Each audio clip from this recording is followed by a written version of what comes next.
set the scene, we're going to talk a bit about the technology side of research. There's several papers today which is about the kind of academic side, so this is more about the applications. Now, Asia Research does each year several research on research pieces. So there's the annual buyer survey, which is a telephone-based survey of corporations who engage market research firms. That's conducted in Singapore and Indonesia.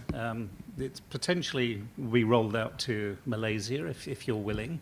And there's also an annual stakeholder survey which looks at broader trends in the industry. There's an annual staff satisfaction survey. Excuse me, I need some water.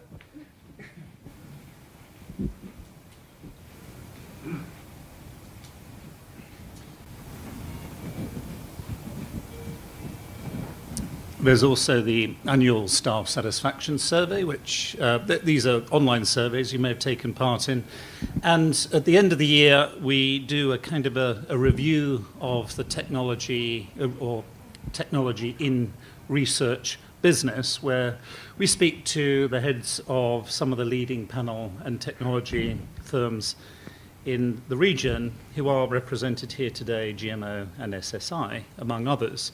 So just a kind of a brief history of technology in research. I mean, it sort of started in the 80s. Telephone research was actually a step in technology, that moving from in-person interviewing to technology, but development of CATI and CAPI in the 90s was brought many efficiencies, a big boom in telephone-based research as a result of the development of CATI. And then more recently, I suppose around 2000, the growth in online research, and particular growth in some respects following the global financial crisis, where the costs of research needed to come down, and that provided a more cost-effective solution. And within Asia, that development really happened in the late 2000s and is with us today. But really, this decade has been the turning point in many respects, because technology has gone into many new areas. Firstly, is the development of community panels. I mean, that actually goes back earlier, but that has gained some traction this decade. But we'll talk a little bit more about that in a moment. Alternative technologies, neuro insights, eye tracking, and then mobile research, which can be combined with geolocation tagging. So that's adds an additional dimension to the research. And more recently, in some of the things that are being talked about more, is passive data collection, wearable technology. And you see, if you look at this decade, you'll see one of the main developments is sort of moving away from just traditional questions and answers to obtaining data passively. And that's probably one of the key developments that has happened and will become more prominent as we go forward. But in terms of how online has established itself, a lot of it's really down to globalisation. There were attempts in the early 2000s to try and develop indigenous panels within Asia. Didn't work particularly well. It did require, in some respects, importing of technology know-how and investment from the global panel companies to establish online panels in Asia. And with it, over this decade, new sampling methods, river sampling, and ability to ramp up sample sizes through new methods such as through social media and collaborations with organizations that have loyalty schemes. But actually quite a lot of the development of online research has been client-driven. That is that the clients themselves are insisting on more research going online, not just for cost reasons, but to align them with global data collection methods. there has been some resistance to this from the agencies, because the agencies have invested quite a lot of money in their offline data collection.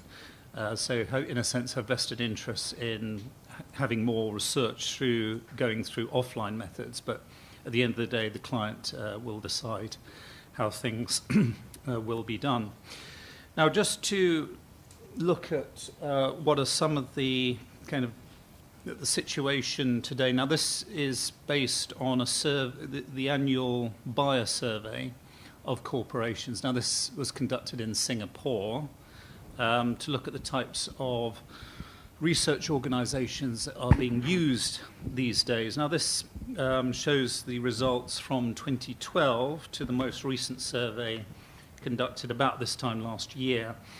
You'll see that the main types of supplier research are the large multinational research firms, or the big four, as we call them, Nielsen, Kantar, actually maybe it's the big three now, Kantar and Ipsos. And then the independent agencies, boutique agencies. But you'll see what's happened. Now the third most common type of research supplier are the online panel companies, and that's clients engaging online panels directly. That stood at about 40% from 2012 to 2015, but has jumped significantly just in the last year to 60%. You'll see that there's a host of other types of research being done through other suppliers like management consultants, freelance consultants, specialist analytics consultants, academic institutions, and branding consultants. But their use has actually dropped off in the last year. And it may be just down to some rationalization of the use of suppliers. Essentially, clients these days are generally using large multinational firms, independent agencies, or panel companies. The other area that's worth noting is community panels or insight communities on the right there. It has been one of the fastest growing types of research in Western markets, but it's not actually gaining such traction in Asia. So it's still languishing at about 16, 17% in the last 2 years. And we'll come back to reasons why that may be not taking off so much. But some of the challenges facing online research and some of the solutions to that, very briefly. There is this theory that there's so much online research being done these days that we are literally running out of population. That is an issue in some Western markets. And Australia, for example, is one of the most advanced markets for online research. It's only got a population of, 25 million, but there's a multitude of panel companies. And there can literally be cases where there's simply not enough people in the market to satisfy all the online research that is happening. And then panel attrition. The panel companies will tell you a lot more about panel management and the challenges facing panel management. But there are other methods, such as river sampling, more use of social media, collaborations with, say, airlines, hotels, and retailers that have loyalty schemes. The other issue is, in order to do online research, you are effectively competing for consumers' online attention.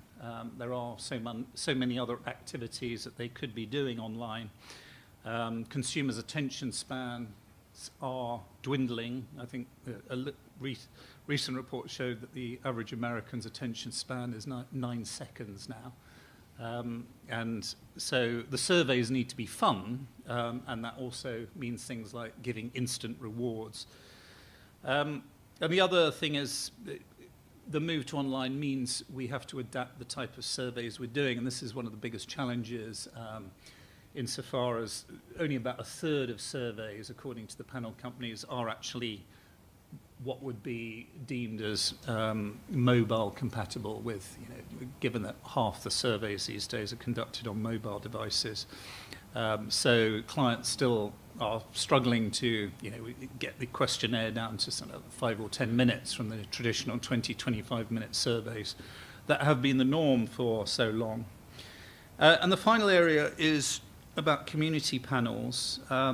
It's a challenge within client organizations to get these embedded, and because in order for community panels to work, they have to be utilized. So a community panel effectively means that the client has to become a panel manager, which is a skilled job. I mean, it requires a lot of resource, not just investment, but requires a lot of resource, know-how, and the ability for the research managers to get them properly utilized within their organizations. And that remains a challenge to this day. But the payoffs are, in terms of technology, markets like Malaysia, there are particular challenges when you think about sampling. It's actually quite a broad geography, East and Peninsular Malaysia. Traditional data collection methods means that sampling is implicitly limited to where the research companies have got interviewers. So with online research, and particularly mobile research, it allows research to reach the parts that offline research cannot reach, both by geography and also by socio-economic groups. So mobile research, which is being done increasingly in Malaysia, is going down to much lower social groups, urban and even rural locations. Speed is obviously an enormous benefit, cost and scalability another benefit. And perhaps more importantly, in my view, is it's kind of the democratization of research. It opens up the market. By virtue of research becoming cheaper, it means that research is no longer the privilege of large corporations, that now, these days small and medium-sized enterprises are doing research. And that's good for the industry because it effectively means that research is being used more, people are more familiar with it, small business owners are familiar with it, and hopefully that means that they themselves buy into research and be willing to take part in research. And finally, and this is where I will pass on to Atsushi, is the new applications. It's not just about questions and answers. It's new technology means new means of collecting data, passive data collection, and in the moment. And this is where I'd like to hand over. Thank you. Okay. Good morning, everyone.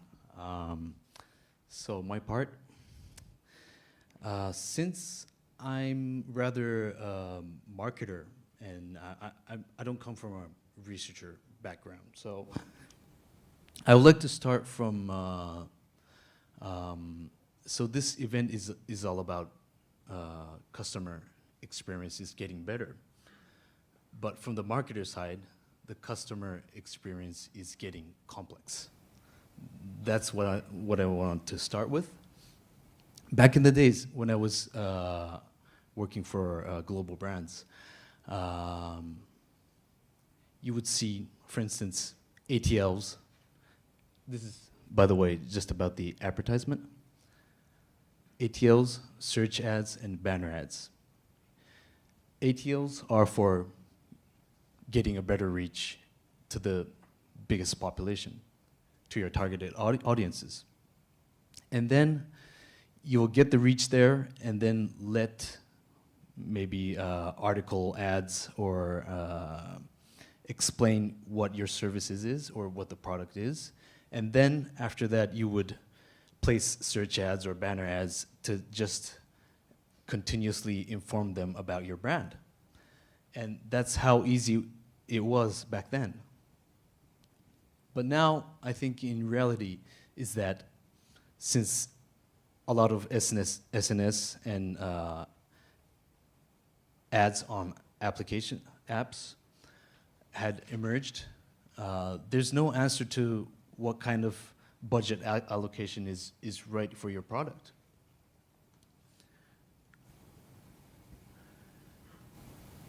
Maybe 5-10 years ago, if you were searching for something on the internet, people would 100% go through search engines.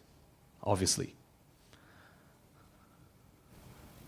But now you have smartphones, you have a lot of type of apps. I'm sure most of you are all familiar about what these are.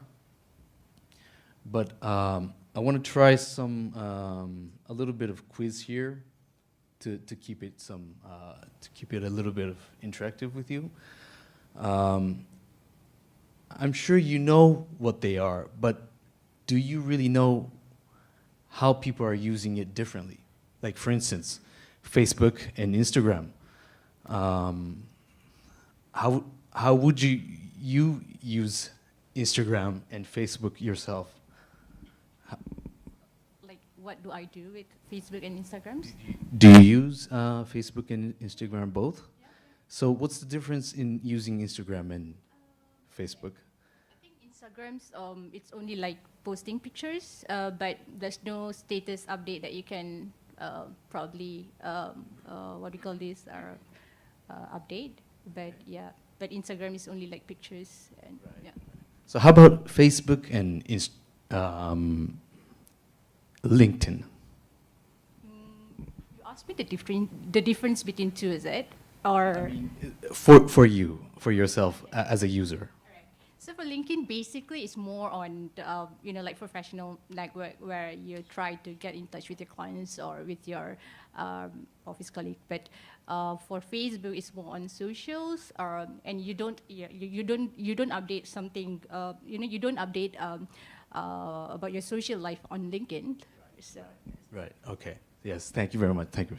I think everyone can agree that the difference in between Facebook and LinkedIn, it's about, is it a personal use or a professional use? I think most of the people are using in that kind of difference. And there's a lot of the difference, there's a lot of difference, the way people are using apps and the way they are using is changing every day. For instance,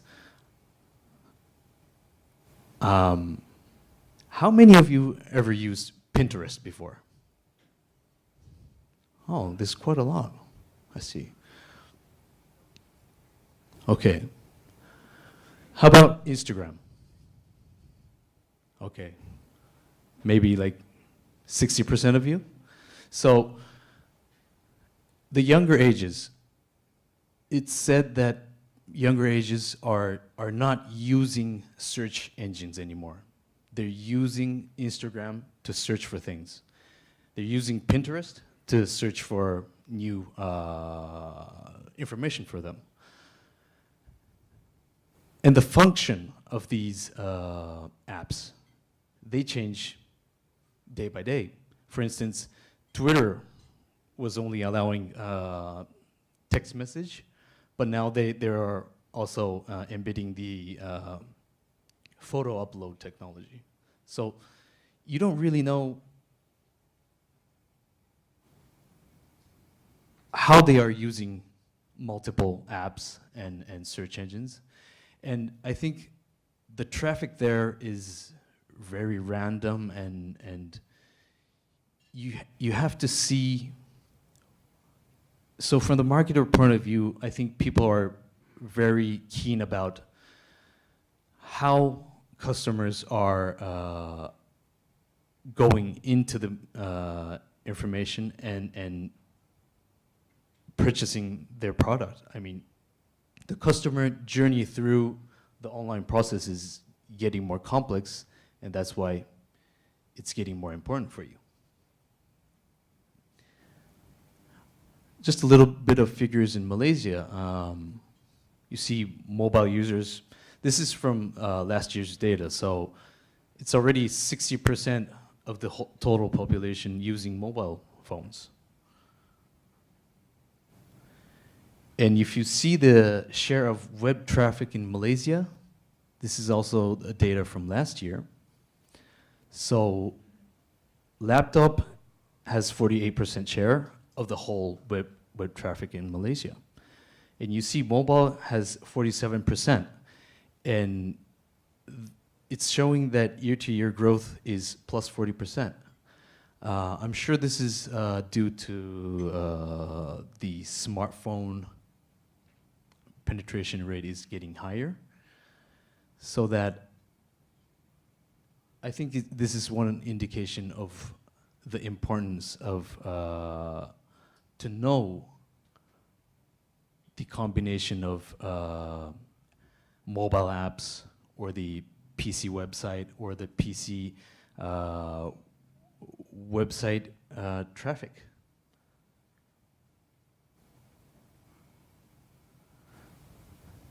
And this is kind of the top 5 apps usage in Malaysia. You see Facebook, WhatsApp, Facebook Messenger, Google+, WeChat. Most of them are communication tool apps. But if you see in Thailand or Singapore, there's Instagram coming in the top 5 ranking. And I think in Southeast Asia, just as I introduced that Instagram is becoming a tool of search engines rather than the normal search engines on websites. So I think this is one of the indication why we will need to see the online consumer behavior procedures, the customer journey online. Here on this page, I would like to introduce the app-based passive metering technology. What you can basically do is 3 things. So you will get, once the respondents will download and activate the app on their phone or either on the PC, you will be able to track the whole web page access. That's one thing. And secondly, you will get to see the search terms, the set of words that they are searching. So maybe if I was looking for a new iPhone, I would go like iPhone 7 price, or iPhone 7 space price space physical store, something like that. Those search term logs will be collected. Thirdly,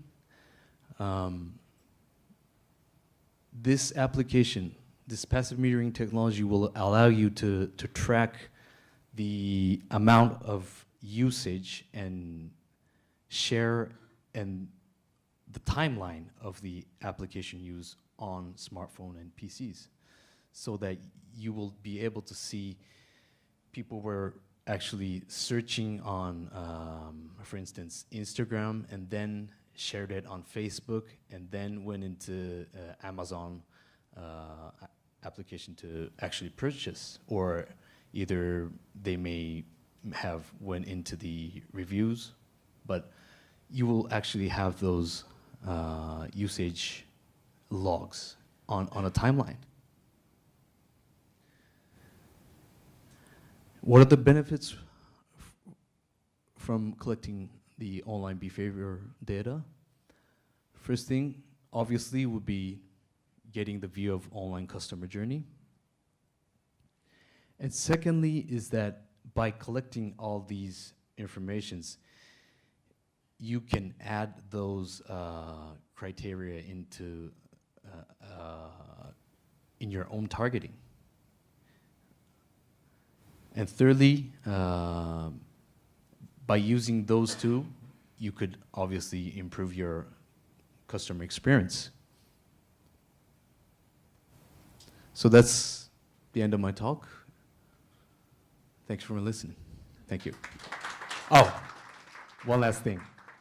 And I'm sorry I couldn't share you any case studies today, but we're actually working on a project right now with Wakupa.